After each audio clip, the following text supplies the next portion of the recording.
Welcome back. Time is 7:40. At least 2 people are dead after yet another plane crash here in the United States. It happened Wednesday morning at Marina Regional Airport northwest of Tucson. The FAA says 2 small planes collided midair before one crashed to the ground, the other landing safely. Officials say the airport is a, quote, uncontrolled field, meaning it has no operating control tower, which is common for those smaller airports. The exact cause of the crash is now under investigation.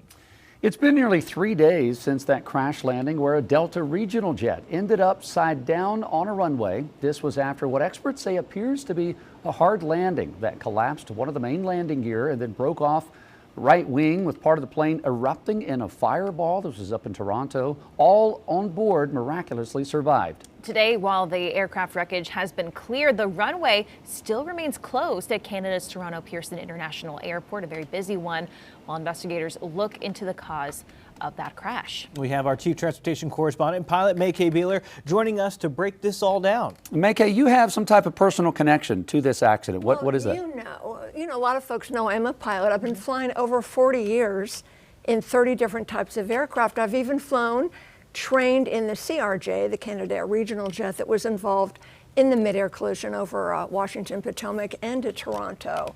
So, you know, a little bit of flying experience there over the decades. And that's why you can lend so much expertise. You know all different kinds of aircraft here, and this is important. So reports were indicating that it was very gusty on that Monday incident. What role do you think that played potentially, or what role I should say does wind play in trying to land an aircraft? Because you practice for this, but it can be really tricky.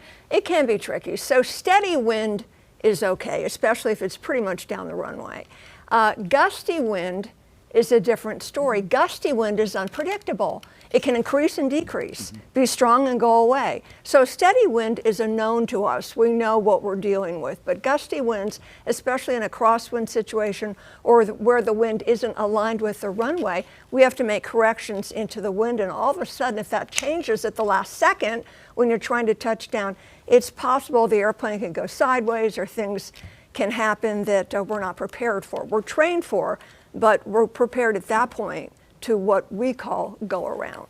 So May-Kay, when you look at this crash in Toronto, when you look at the video, I mean, it seems like it hit really hard. Yeah. What else do you think contributed to the crash? The landing gear? Or like what made the wings snap? So a lot of different things happened. So environmental factors. Yeah, was there a gust of wind at the last second? Was it the wind? Was it runway conditions? They said it was dry. Well, we see snow being blown over the runway. Maybe it was powder. Maybe it was an icing. We don't know. Was there something wrong with the landing gear that made it weak so that when they touched down hard, it collapsed? Should it have collapsed, or was there a really hard impact? Mechanical failure. They're going to be looking at the human factor. What was going on in the cockpit right before they touched down? Was it sterile cockpit? Were they only talking about flying, or were they talking about where they're going to have lunch?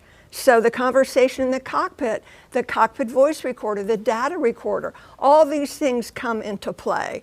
Also, the pilots per NTSB have to be interviewed within 48 hours after the accident.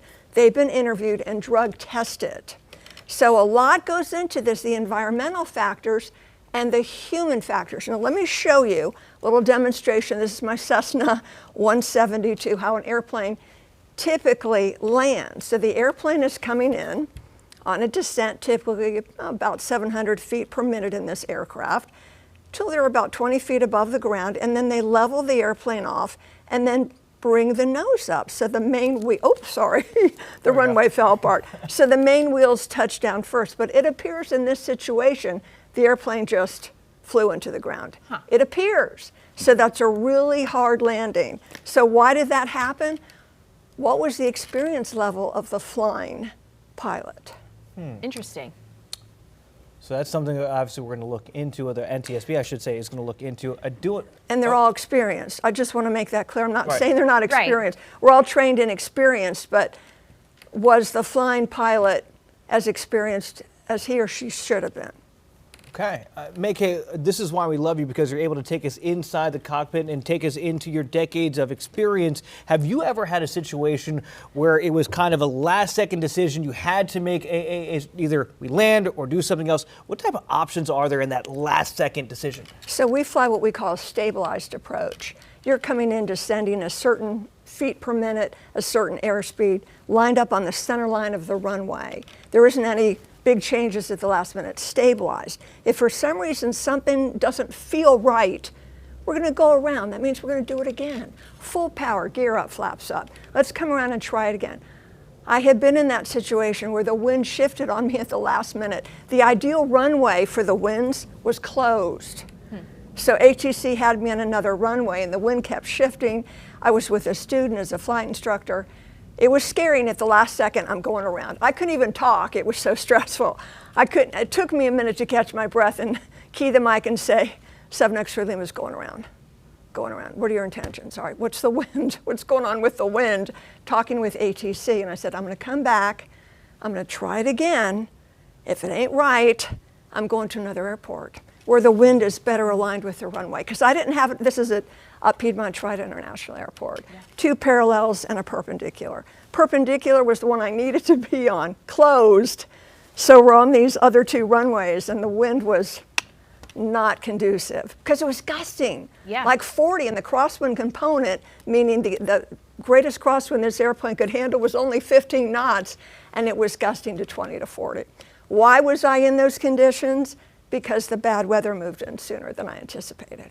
Well, and I mean, that's just an example of the stress that goes on in a cockpit and the split-second decisions that you do have to make. I think a lot of us have probably been in a situation where we're coming in and we go to land and then, oh, we're back up in the air, but that's for safety reasons. It's for safety. Yeah. And then sometimes there's something on the runway. Now, there are airplanes on the runway. There's a deer on the runway. I've had puppies on the runway. Wow. We go around. I mean, it's an adventure, folks.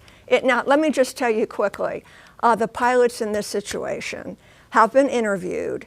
They will not be going back to work for a while, but they will be paid. Okay. So we'll see what the investigation. Not blaming anybody for anything. We just have to see what the NTSB and the FAA decide. We're just glad everyone's safe. Yeah. A miracle. It looks so much worse. My goodness. And so the miracle. fact that everyone is still alive, it really is a miracle. So, yes. Thank you.